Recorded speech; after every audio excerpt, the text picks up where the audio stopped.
Okay, we are ready to begin. Shavua Tov, Boker Tov, welcome all. As we start our new cycle, we celebrated Simchas Torah just a few days ago. We're celebrating the conclusion of the Torah. We've went through the entire cycle from Bereshis, from Genesis, all the way to the end of Deuteronomy of Devarim, V'Zois HaBracha, and we celebrated. And now, what do we do at the end of the celebration? We don't just throw up our hats and run out of school and say goodbye and we don't look back. But we said if it was so good, we got to do it again. And then this time, it's like a spiral staircase. We make uh, another cycle, but we are a level higher because we have already studied last year, and now we are building on that on this year. So we had just a few days to study the first Parsha, Bereshis, which is a very, very heavy Parsha, a lot in it. We had just a few days to study it, and spans over about 1,000 years, 10 generations. And this week we'll briefly speak about the Parsha of Noach. There's so much to talk about the story of Noach, who he was, the story of the flood, the great flood. The Parsha also spans another 1,000 years, 10 generations from Noach all the way to Avraham, who's born and introduced to us at the end of the Parsha. But being that there's a lot going on today in my personal life, we have a bar mitzvah coming up today, so we're gonna give a shorter class today. It's just a few minutes, just a quick thought, a short thought on the parsha, and it's gonna be on the first verse. The first verse, as the Torah basically briefly introduced Noach already in the end of last week's parsha, but we repeat it again a little bit about who Noach is. Noach, we know, is the one who was saved by the flood, right? So the flood came and destroyed. There was such corruption in his generation. The flood came and destroyed everyone and kind of purified the world. And there was one family who was chosen to be saved and basically continue the continuity of humanity, and saved all the animals as well. That is Noach and his wife, his three children, his daughters-in-law, and that is basically the family that from it continued the rest of humanity. So, who was Noach? Let's read verse 1. We're on page 38, first verse. It's actually verse 9, chapter 6 of Bereshis. Elah told this Noach. These are the offspring, these are the children of Noach. And by the way, as I mentioned, Noach, the Torah says, Noach ish tzaddik. You know who Noach was? He was a righteous man. He was a ish, a man, tzaddik, a righteous man. Tamim, he was perfect. Tamim Haya, he was perfect. B'doyroisav, in his generation. Esho Elikim, Hisalech Noach. Noach walked with the support with Hashem. And the Torah continues to introduce the three children of Noach, etc. So we know that there's no extra words, nothing superfluous, there's no added words in the Torah. And in this verse, there's a word here that says, which seems to be added, the word bid in his generation. If I say someone was a righteous man when he lived in his generation, of course he was. Of course, when in someone else's generation, of course he's a righteous man in his generation. What is this idea of his generation? So the Talmud discusses this, and interestingly, Rashi brings both opinions, which of course is always two opinions, right? Two opinions of what is the emphasis over here. B'doyroisav, in his generation. And I see in the Gutnei Chumash, they actually translated Rashi.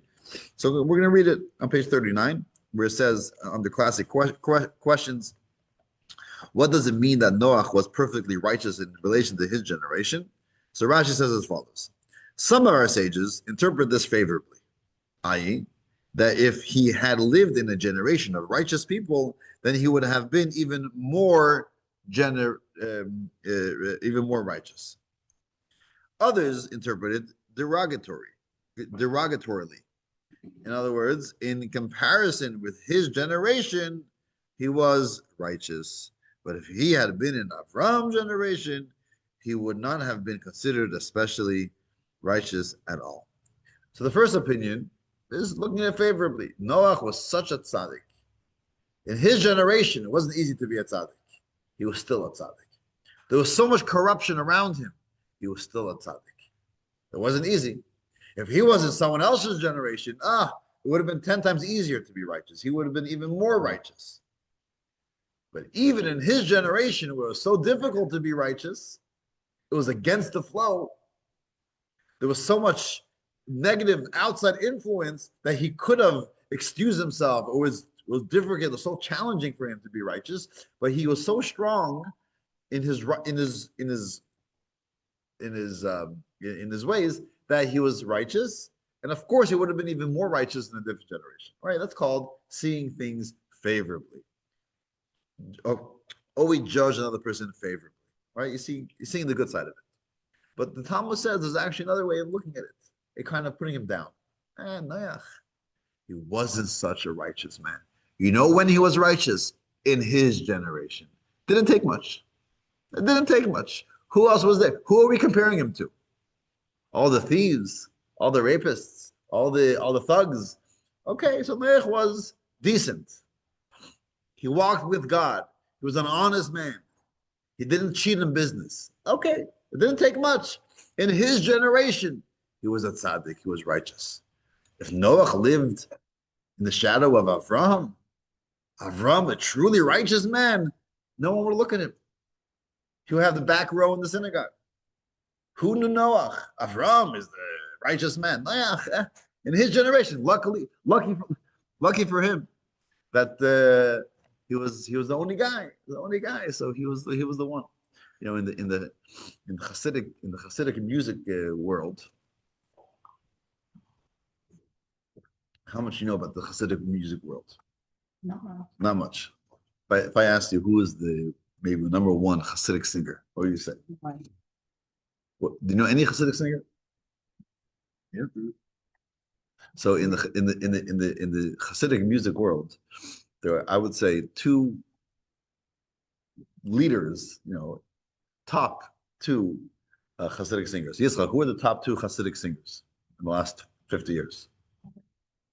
Oh, Avram Fried. Have you heard of Avram Fried? He's Yochanan's brother-in-law. Big singer. And then a little bit, senior to his years, maybe 10 years older than him, is a man by the name of Mordechai Werdiger. His artist's name is Mordechai Ben David. His father's David. David Werdiger was a cantor. This current. I mean, Mordechai Ben David is already kind of at the end of his career, but he's still performing. And Avram Fried still has a very powerful, strong voice. Either way, so they had a concert. So together celebrating Mordechai Ben David's 25 years of his. This has been going back probably 25 years ago. And the other one was Avraham Friedman. So he's known as Avram Fried. He's Yochanan Rivkin's brother-in-law. Oh, okay. They married sisters. So celebrating Mordechai Ben David 25 years of his career of Hasidic singer. I mean, he's in the Hasidic world, or in the Jewish religious world, he's very famous. So a lot of different singers came to sing that nice concert. So Avram Fried comes up and he says, a singer like Mordechai Ben David comes once in a lifetime. But why did it have to be in my lifetime? Right? Okay, so Noach, if he would have been in Avram's lifetime, you know what he would have said? Celebrating Avram's life. That Avram Avinu comes once in a lifetime. But why does it have to be in my lifetime? Because of Avram, no one looks at Noach. Noach was lucky. In his generation, there was no one else. So that's the second opinion, which is kind of odd a little bit because we are always trained to always look at things favorably. So why would if we had an opportunity to interpret this word favorably, that Noach was truly a righteous man. He was so righteous. He was even able to go against the flow and not be influenced by the corruption of his generation. And of course, he would have been even more righteous if he was living in a different generation. That's one way to look at it. Why would others look at it differently? Look at it, putting him down, like a derogatorily, and say, he wasn't that great. So I want to give, two perspectives. What could we learn from this interpretation that say Noach wasn't that great? So one idea is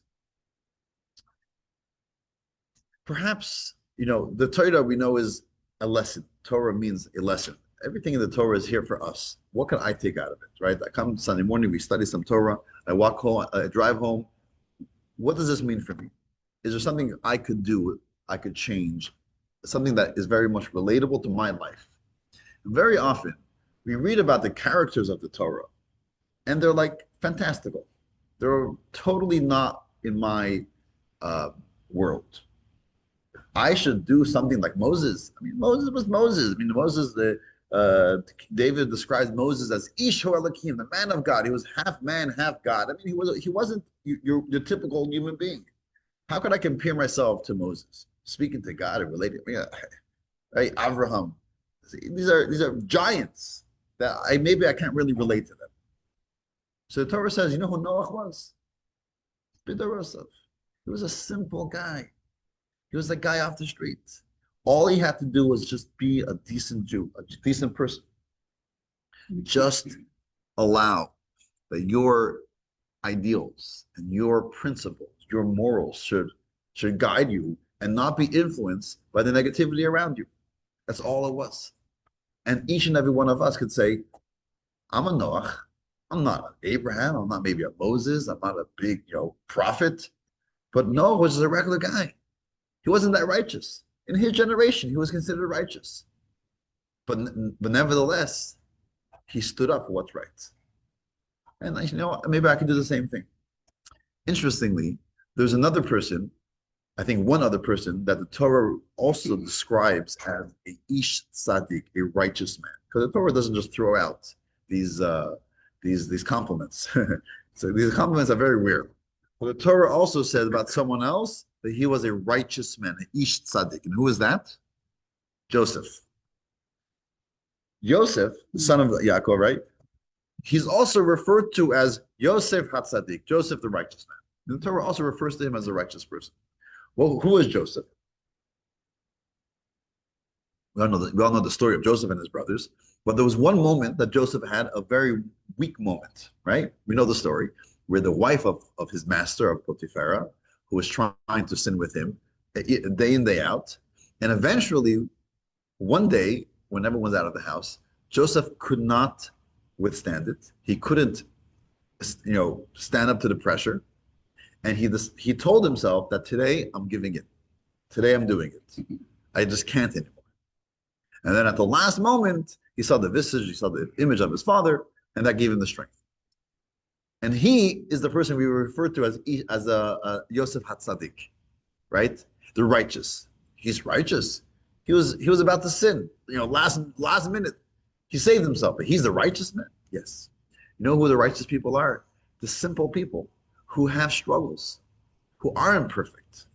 They're not tzaddik of the Tanya that totally eradicated any evil within them. That's superhuman type of people.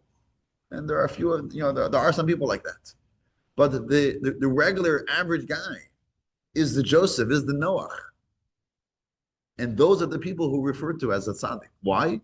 Because all it is, simple person just taking control over their life or over that moment. That is a very relatable lesson from Noach. So the sages of the Talmud are not just here to put down Noach, but they're here to lift you up and say, you could be a Noach. Doesn't take much. So that's one, I thought, a nice way of understanding this interpretation of Noach. But then there's another way that the Rebbe says in the talk, that it's important to understand what was Noach missing, right? The Torah says that Noach was a righteous man, and the Talmud finds it important to tell us, but he perhaps wasn't the greatest man. He was only righteous in his generation. What was missing? What quality did he not have? What could he have done differently in order to achieve this status of a righteous man, even in the generation of Abraham? So, in the story of Noach, and like everything in the Torah, where sometimes in the actual scripture, in the actual verses, a lot of the story is actually missing.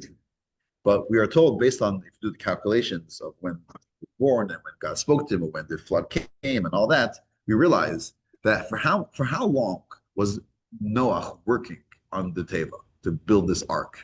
How long did it take him? A long time. Very long time. It wasn't a Walgreens, right? You know Walgreens. Yeah. You drive down the street, you see a sign go up, say Walgreens, coming soon, a new Walgreens. Come back 3 weeks later, the shelves are already stocked. You can come in, you can go shopping, right? It's like that. Like I say in Yiddish, right? But it took him a long time. It wasn't 3 weeks. It wasn't a year, two. How long was it? 120 years. Noah lived hundreds of years. 120 years. A very long time. It's a long time to build an ark. Okay, some people say he was a one-man job. He had to schlep. He had to go to the forest. He had to chop down lumber. He had to break it down, whatever. Everything yourself. Okay, it takes a long time. But what's with that, right? So we were told that Noah had a mission. Noah had a mission. God speaks to Noah and tells them that you have a corrupt generation. I'm going to destroy the world. And I'm going to save you in an ark. So Noah has two choices. Either he builds an ark for himself and he saves the family, or choice number two, which didn't really dawn on him, was, hey, maybe I should speak to people. Maybe I should warn people. Maybe I should try to influence people and tell them, hey, there's a God in the world. Let's do what's right. Let's do it right because it's just the right thing to do because God wants, right? All that language. You know who did do that? 10 generations later, when Avram comes to the scene, he does exactly that. He's born into an era of idol worship. His father's an idol worship, owns a shop, and all, you know the story. And he goes one by one and he starts talking to people. And he starts influencing them on monotheism. There's one God, and there's a purpose, and there's a mission in this world, etc. Et and he was successful to a large degree. He brought back this idea of a one God. Noach, for 120 years, people are coming by, hey, Noach, what's going on? What are you building? Building an ark. What's going on? Maybe Noah spoke to them, maybe he didn't. He wasn't influential. How many people did he influence? Zero. Now, we're not just here to put down Noah, but it's here for a lesson. The lesson is that you can learn a lot from Noah, but if you want to understand what he was missing, and then we could fill that in, is the idea of having an influence on someone else. And sometimes it comes to us naturally, right? So, for example, if it's cold in the room, the Rebbe would give this example. I think it comes from the Kutzker, one of the Hasidic Rebbes. If it's cold in the room, you're cold, and there's people in the room. So what do? You want to warm up. What do? You have two options. Option number one is you get yourself a nice fur coat, and you sit in the fur coat. What happens when you sit in the fur coat? You're warm. Now, if you're sitting in your fur coat, what about Lance? Oh, I didn't think about Lance. But there's another option. You go to the thermostat, and you put on the heat. What happens when you put on the heat? Everywhere is warm, right? You put some wood in the fireplace, and it warms up the whole house. So some people naturally are just thinking about, what could I do for myself? There's a hurricane coming. How do I save me and my family? Some people naturally are thinking about, there's a hurricane coming. What could I do for the community? What could I do for the city? How do I make sure that everyone is being helped, right? So some people have it naturally. They're naturally thinking about others, which is a beautiful thing. Some people don't have that naturally. That's okay. But we have to train ourselves to thinking about others. Noach was thinking about himself and his family. And you know what? He was following the text, the textbook. God told him, build an ark, he built an ark. God never told him to influence others. He didn't think about it. He was following the textbook. So he was a righteous man. Why was he a righteous man? He didn't do anything wrong. He was following the rules. But what he was missing is go above the letter of the law and say, well, let me think about others. Is there any way I could save others? Abraham, when the angels told him that they're going to Sodom and Gomorrah to destroy them because they are really, really corrupt, and boy, were they corrupt. And Avram wasn't even living amongst them. But the first thing Avram says, he starts davening. Please, maybe there's some righteous people. Maybe we could save them. What could we do to help them? Right? He cared for these other people, even though he had nothing to do. That was his natural instinct. Noach was missing that. So that is another takeaway from Noach, is that what was he missing? Thinking about another person, helping another person. And that's something we can take away and say, you know what? We'll be like Noach in many ways, and we'll try to, to correct what Noach was missing by also thinking about others. And just to conclude with a story where there was a Hasidic Rebbe in Ukraine during the communist Russia. I think his name was Rabbi Goldman. And he was sent to like the gulags, as many Jews were sent away to Siberia. And it was terrible, living conditions. It was cold. It was backbreaking labor. And but he was a young man. He was a very religious, righteous person. Young man. He was kind of being, it wasn't easy for him, but he was surviving. One day, it was a Shabbos. He gets called into the office together with another Jew who was an elderly fellow, a weak man, who was really, really, this whole labor camp was taking a very heavy toll on him. So together they get called into the office, and the guy there tells him, "We're letting you free. You're free to go. You just have to sign some papers." Now this is a very religious rabbi, so he says, "I'm sorry, I can't sign. It's Shabbos." The guy gets really angry. "You got to sign. If you don't sign it right now, you're gonna stay here forever." So I'm sorry, I can't sign. It's Shabbos. That's pretty nice. Then he turns he calls the elderly fellow. He says, "Sign." Now this elderly fellow, he would have signed because he couldn't handle another day in this gulag, in this labor camp. But he saw this young rabbi, standing up for the Shabbos that he wouldn't sign. So he kind of got the courage. He says, "I'm not going to sign." So the younger rabbi takes the pen and he's about to sign. So this commandant, whatever, says, "Rabbi, what's going on? Why you just told me you can't sign?" He says, "For me, I'm a young man. It's not life threatening for me to stay here for extra or whatever. So for me, I can't break the Shabbos. But for this old man, for him to stay an extra day, that's dangerous. So for him, I'm going to sign. But I want to make sure he gets out. So for myself, I'm not going to sign. But for this other guy, I'm going to sign." This guy was so impressed. I'll sign for both of you. So he signed it, and they're both freed. But the idea that you're always thinking about the other person, right? Your religion for yourself, if is for yourself. But naturally, to think about what the other person is going through, how the other person could be helped, that is a lesson, I guess, we could take from what Noach was missing. The reason why the Talmud interprets seemingly in a derogatory way is for us to learn two things. For the first idea is that no matter who we are, we could be a Noach, right? It's very much attainable, and it's in reach. And secondly, what was he missing?